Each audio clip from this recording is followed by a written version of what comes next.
What if your biological age doesn't match the years you've spent on Earth? New direct-to-consumer tests aim to measure molecular changes in your body that indicate how it's aging.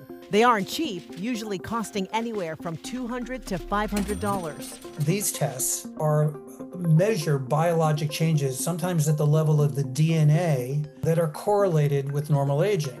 The best example and the most common example is something called epigenetics or DNA methylation.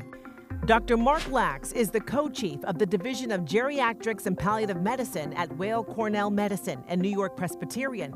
He says these tests typically use blood or saliva samples.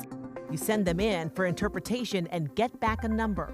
For example, you could be 60, but the test says your biological age is 50. So how accurate are the results? The problem up to now is that they correlate well with chronologic age, the number of birthdays that you've had, right?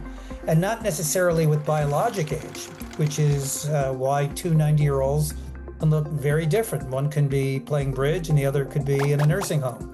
Dr. Lax says that while the science is promising, the technology still has room to grow. This is a situation in which I think business development of these tests is a little bit ahead of the science. I think over the next decade, we will reach the holy grail of finding tests that are, or a combination of tests that are associated with biologic age, how we're feeling, how we're functioning.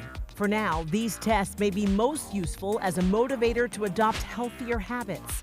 If this is what motivates you to get in shape, fabulous. My suspicion is that there's a bias that the people who are going to take these tests are already, on average, in very good shape. You also shouldn't overinterpret the results. Take them with a grain of salt.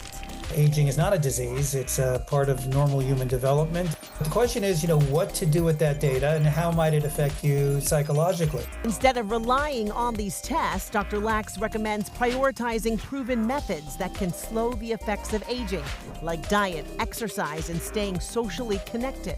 I still think that the things that we learn about in the physician's office and through lifestyle can provide a much more directed blueprint of how to live your life for maximum longevity.